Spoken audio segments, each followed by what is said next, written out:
Picture this, Earth's most nightmarish corners, so deadly that no human survives a single night. Boiling acid lakes spew toxic fumes that melt flesh on contact. Radioactive wastelands pulse with invisible poison, dooming anyone who steps inside. Ghost towns, shrouded in eternal darkness, hide unspeakable horrors in the shadows, while toxic hellscapes choke the air itself. These forbidden zones laugh at life. Dare you uncover why they are sealed off forever? Number 14. Chateau de Brissac, France's tallest haunted castle. Nestled in the shadowy Val de Loire, just 9 miles from the ancient city of Angers, looms Chateau de Brissac. This towering castle stands as the highest in France, piercing the sky with its 7 eerie floors and 200 labyrinthine rooms. The Brissac family has owned this fortress since 1502. It whispers secrets from the 11th century, when Fulco III of Anjou first raised its brutal stone walls. Beneath its Baroque splendor, rebuilt in 1611 after wars and ruin, hides a heart of unrelenting terror. Here, the living tread lightly, haunted by footsteps in empty halls and moans that chill the soul. In 1455, the ruthless Pierre de Brissac, a minister to kings Charles VII and Louis XI, rebuilt the castle into a monument of power. He fought in the savage wars of the Two Roses, shielding Marguerite d'Anjou. Yet he met his end in the blood-soaked Battle of Montlhéry in 1465. His son Jacques inherited the grim pile. He married the stunning but illegitimate Charlotte de Brissac, daughter of Charles VII and his mistress Agnès Sorel. Their union was no fairy tale. It festered with betrayal. Charlotte sought passion in the arms of a lovely huntsman. Their forbidden trysts ignited in the dead of night. One fateful evening, a servant shattered Jacques' slumber with the awful truth. He stormed the tower room above the chapel and caught them entwined. Blind rage consumed him. With sword in hand, he hacked them to pieces in a frenzy of gore. Their screams echoed through the stones. Consumed by guilt or madness, Jacques fled as the ghosts rose. They moaned relentlessly through the nights, driving him from his own domain. The castle suffered further battering by King Henry IV during the Wars of Religion. Plunderers stripped it during the French Revolution. It stood as a skeletal ruin until 1844, yet the spirits lingered. Today, only one remains: the Green Lady, Charlotte, draped in her tattered emerald gown. Her face bears the mangled horror from that fatal blade. The family endures her. They have grown accustomed to her blood-curdling wails at dawn, and her spectral form drifting the tower where she died. Visitors flee in panic from her guttural moans, icy touches, and the stench of decay that follows. Ghost hunters flock here, drawn by slamming doors, shadowy figures and whispers in the void. This cements Brissac as France's most petrifying, haunted hellhole. It serves as a towering trap where history's darkest sins claw their way back from the grave. Number 13. Swallowed by Sand, the rise and fall of Kolmanskop Ghost Town. Deep in Namibia's relentless Namib Desert, 10 kilometers inland from the port of Luderitz, lies Kolmanskop. This once thriving diamond boomtown has faded into a haunting ghost town, swallowed by towering sand dunes. The town earned its name from transport driver Johnny Coleman. It exploded into life at 1908. One evening, Namibian railway worker Zacharias Lawala shoveled sand from the tracks and spotted glittering stones in the fading light. His German boss confirmed it: diamonds. Lawala received no reward, but word spread like wildfire. Hordes of prospectors flooded in. By 1912, the town produced 1 million carats annually, 11.7% of the world's diamonds. Pickers grew rich by plucking gems from the desert floor. German miners built a slice of Europe, complete with grand mansions, a hospital, a school, a theater, and even a casino. Over 1,000 residents turned it into Africa's wealthiest settlement, the richest per capita in the world. Greed soon demanded control. Authorities declared a vast restricted zone, banning outsiders and handing mining rights to a Berlin company. Displaced tribespeople toiled in the mines, crammed into barracks for months. The boom crashed hard. By the 1930s, surface diamonds had vanished. In 1928, richer fields turned up on southern beach terraces, luring residents away. They abandoned homes mid-meal, leaving furniture, photos, and finery to the sands. By 1956, Kolmanskop stood empty. Dunes that once crept over Lawala's tracks now burst through doors and windows, burying ballrooms in smooth golden banks. Today, managed by Namdeb, a Namibian government and De Beers joint venture, it draws tourists as a time capsule of faded glory. Nature has reclaimed it all. Sand sweeps through skeletal mansions, creating an eerie, beautiful tableau. Kolmanskop whispers a timeless warning. Fortunes rise fast in the desert, but the dunes always win. Number 12. Houtouwan, the fishing village, swallowed by nature's revenge. Imagine this. About 40 miles southeast of Shanghai, a tiny island punches out of the stormy East China Sea like a forgotten secret. Tucked on its rugged cliffs sits Houtouwan, a once bustling fishing village now swallowed whole by a wild explosion of vines and greenery. Picture it.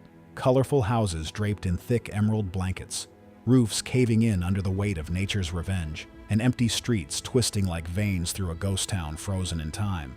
Back in the 1990s, life here hummed with energy. Over 2,000 tough fishermen and their families thrived, hauling in massive catches from dawn till dusk.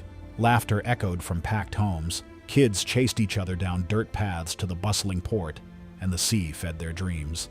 But whispers of trouble grew louder. Shanghai's massive markets flooded with cheaper fish, squeezing Houtouwan dry. One by one, families packed up, chasing better lives on the mainland. By 2002, the last lights flickered out, leaving behind a heartbreaking silence. Nature did not waste a second.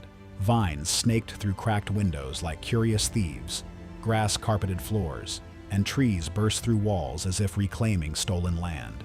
Wander those vine-choked paths today, and you will spot the ghosts of the past. Rusted bikes leaning against door frames, faded photos peeling from walls, forgotten chairs crumbling under moss. Collapsed roofs reveal skies where families once slept, and the old port whispers of boats long gone. Step into Houtouwan now, and it feels like pure magic, a surreal playground where humans lost and wilderness won big. Thrill-seekers flock here, hearts pounding as they climb over living ruins, snapping pictures of this epic takeover. It stands as a jaw-dropping reminder of how fast paradise can turn to phantom. Number 11. Centralia's endless underground inferno. Can you imagine a town in the United States that has been on fire for over 60 years and could keep burning for another 250? Welcome to Centralia, a ghost town in the heart of Pennsylvania's coal region. A century ago, this bustling spot hummed with life. 1,200 tight-knit residents ran shops, fueled homes with local anthracite coal, and powered the economy through busy mines.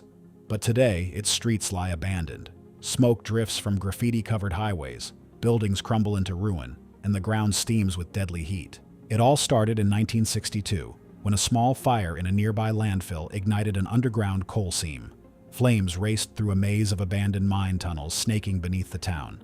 Rescue crews tried everything, from excavating and flooding to ventilating, but they failed. Why? Decades of mining left too many hidden passages that fed the blaze with fresh oxygen and coal. The fire spread unchecked. By the 1980s, the ground scorched over 900 degrees Fahrenheit in spots. Sinkholes swallowed roads, toxic gases filled basements, homes tilted and cracked, and residents choked on fumes while battling health woes. Even the dead cannot rest in peace, one reporter noted in 1981. Congress stepped in and bought out nearly everyone.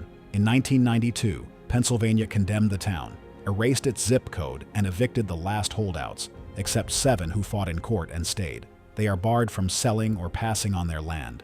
Centralia still smolders today as Pennsylvania's worst coal seam fire, one of 38 active blazes in the state.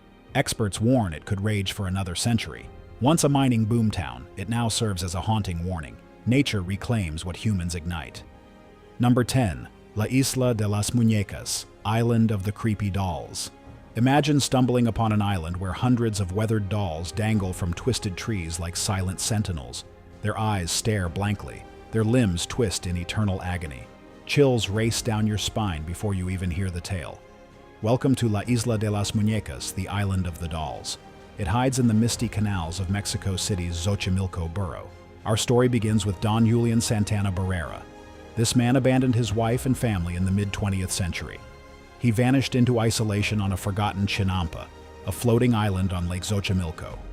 Why? The truth blurs like fog over water. But soon darkness descended. One fateful day, Julian spotted her, the lifeless body of a little girl washed ashore. She had drowned in the lake's murky depths. Days later, a single doll bobbed down the canals. It seemed delivered by the girl's restless spirit.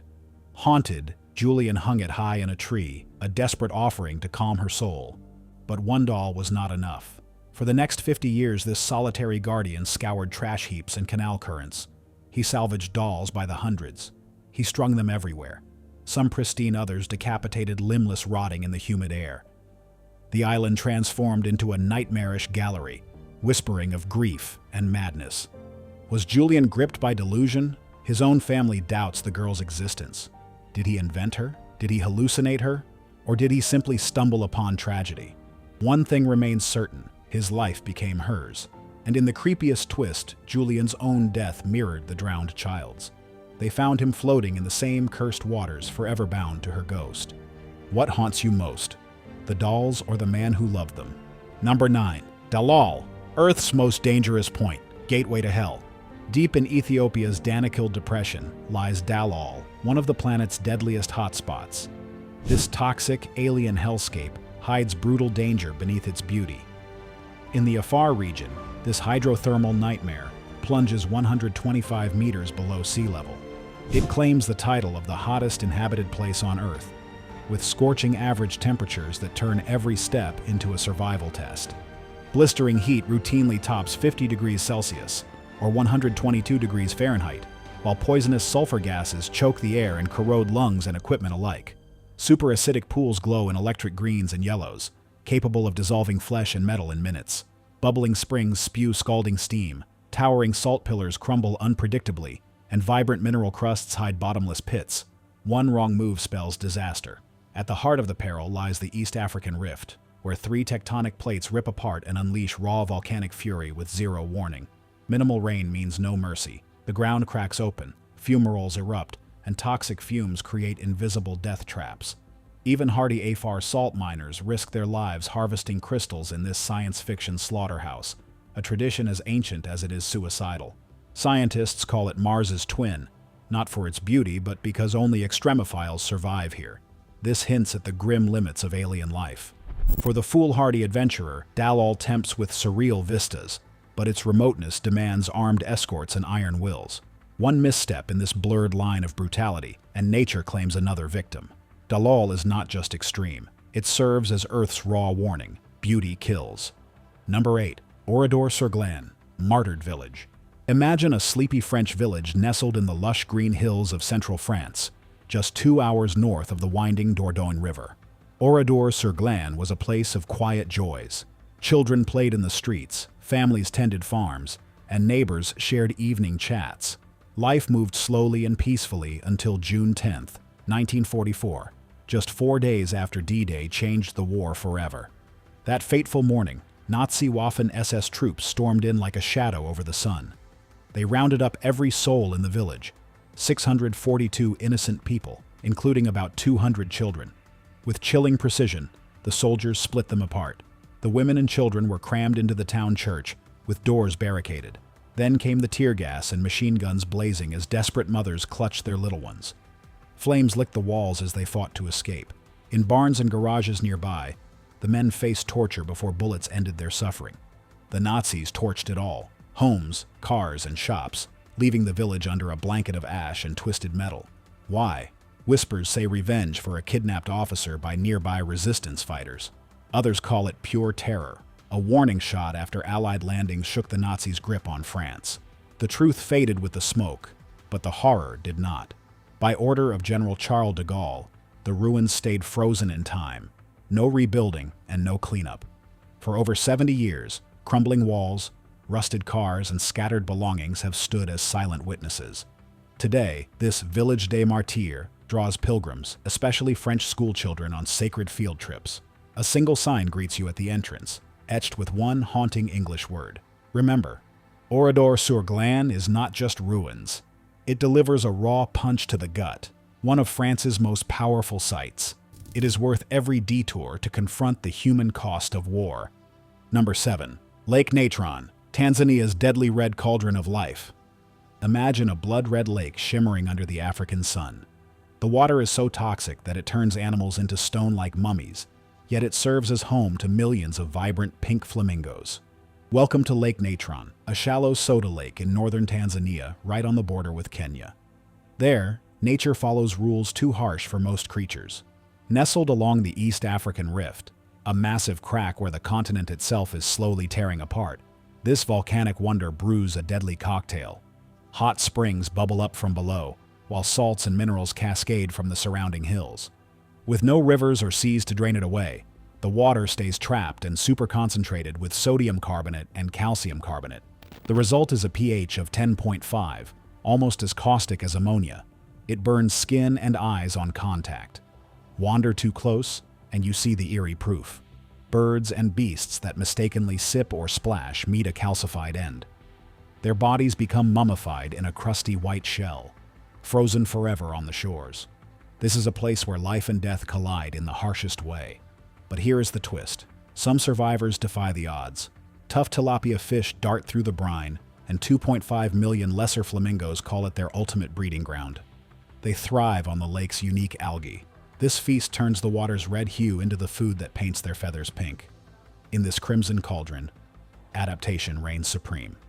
Lake Natron is not just a lake. It stands as a testament to nature's extremes, beautiful, brutal, and utterly unforgettable.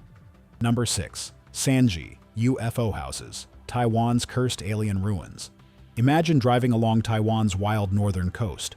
Suddenly, you spot strange glowing pods hovering like spaceships from a science fiction movie. They gleam with shiny curved surfaces that look totally alien, scattered across a foggy beach as if they crash-landed from another planet. This is not a movie set, it is real. Welcome to the Sanzhi UFO houses, a futuristic dream turned haunted nightmare. Back in 1978, a big company called the Huashan Group hatched a bold plan. They wanted to build a luxury vacation spot near Tamsui, just for United States military officers finishing tours in East Asia. These pod-shaped wonders resembled futuro houses, those funky flying saucer homes popping up worldwide. Picture relaxing in one, with waves crashing nearby while sipping drinks and enjoying ocean views. It was going to be paradise, but unfortunately, by 1980, the project ground to a halt. Money vanished. Worse, workers died in freak car crashes and suicides. Locals whispered about curses. The crew had sliced a sacred Chinese dragon statue in half to widen the road, inviting bad luck. Others said the land was haunted, an old burial ground for Dutch soldiers from centuries ago.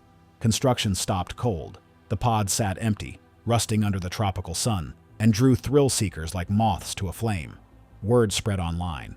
Urban explorers snuck in, cameras flashing. MTV filmed music videos there. A movie even used it as a creepy backdrop. People called it a ghost town, or the ruins of the future, an eerie, abandoned beauty that felt like stepping into tomorrow's wreckage.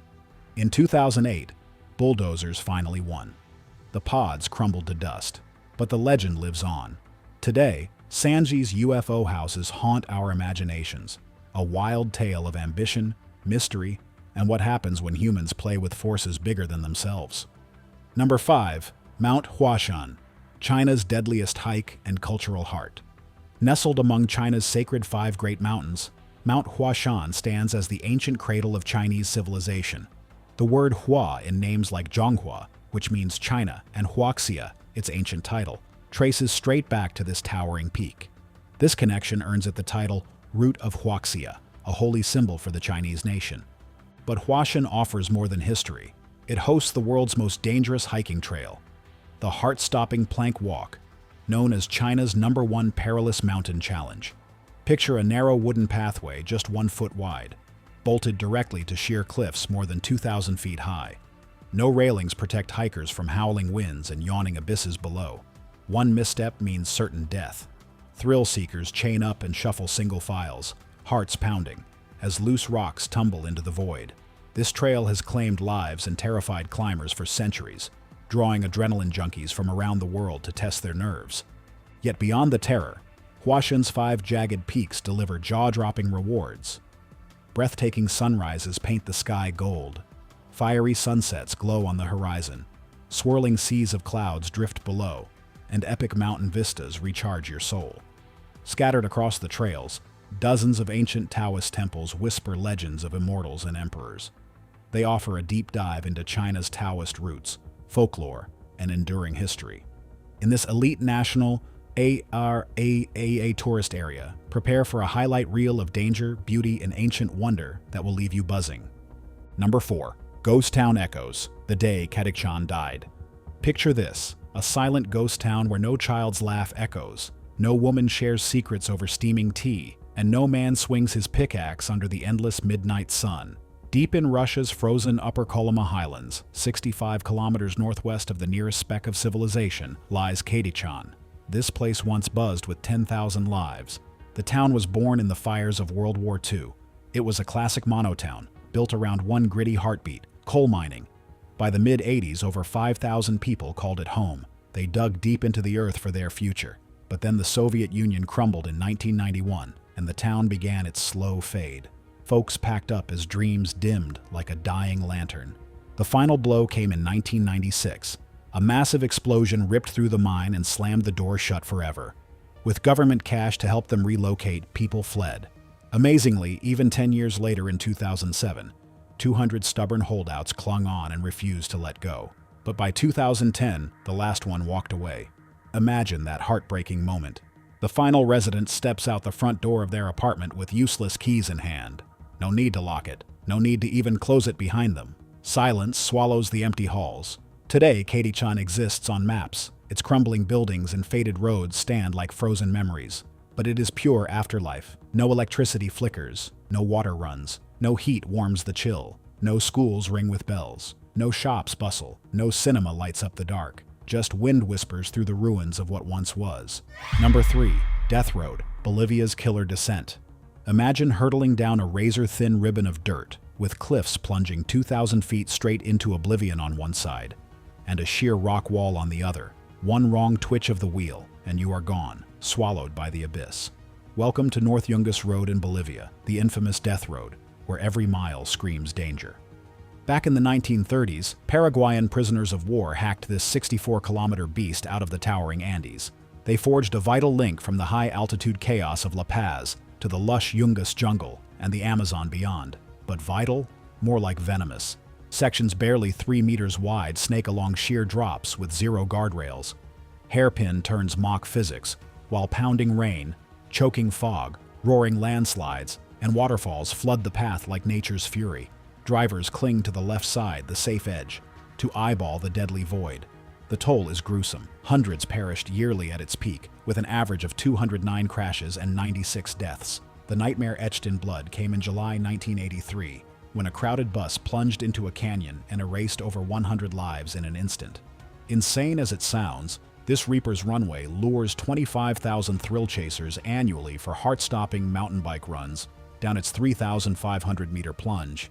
At least 18 cyclists have tumbled to their doom since 1998. The road does not care if you are tourist or local. It devours the bold. Number 2. Battleship Island, nature's deadly ghost town. Off Nagasaki's rugged coast lies Hashima Island, a forsaken speck of rusting concrete that resembles a sinking warship more than solid ground. Nicknamed Battleship Island or Gunkanjima, this 16-acre rock was once jammed with over 5,300 souls in the 1950s. Workers crammed into towering apartment hives like sardines in a dystopian nightmare. Mitsubishi snapped it up in the late 1800s for coal mining during Japan's industrial boom. The company built homes, schools, stores, and clinics to pack in workers.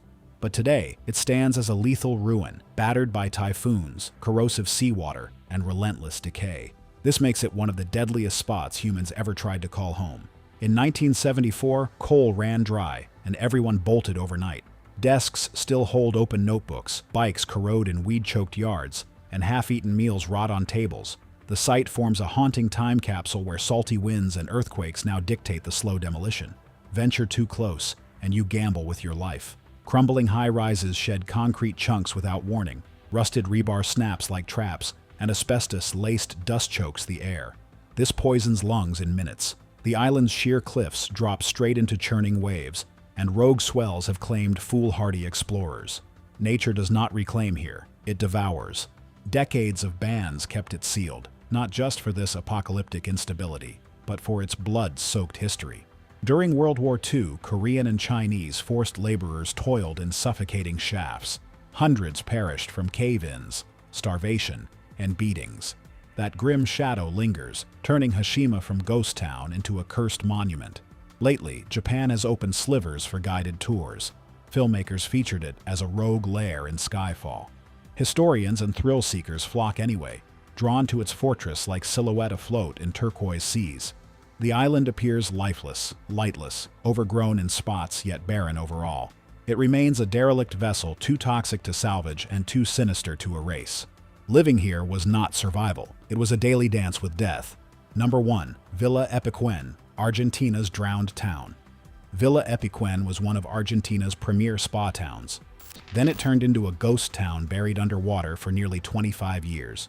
A massive flood struck in the 1980s.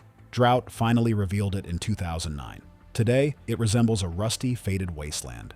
The town sits 570 kilometers southwest of Buenos Aires province. It once buzzed with tourists. People flocked to the pretty resort to soak in Lake Epecuen. Legend holds that the lake, known as almost burnt in the local Louvuche language, formed from a native leader's tears over his lost love. That grief created its super salty waters. In the early 1900s, miners extracted valuable minerals. They used them to make glass and medicines. By the 1930s, the lake ranked as the world's second saltiest body of water. Jewish tourists from Buenos Aires loved it because it felt just like the Dead Sea. In the 1970s, 5,000 people lived there. The town boasted 300 shops. Everyone raved about the mineral-rich lake. Visitors believed it healed rheumatism, skin problems, and even diabetes. A new train station opened in 1972. Summers drew up to 20,000 tourists. Then disaster struck. Heavy rain poured in 1980. On November 10, 1985, after years of floods, the lake burst its banks. A protective wall built in 1978 gave way. Water rose 1 centimeter every hour. In just 2 weeks, it reached 3 meters deep. By 1993, the town lay 10 meters underwater. It stayed hidden under 33 feet of water for almost 25 years. In the 2000s, drier weather returned. The waters began to recede. Drought exposed the town's crumbled ruins. By 2009, most of it had surfaced again. The salty water ruined everything. Buildings, trees, and streets turned into white, petrified shells coated in salt.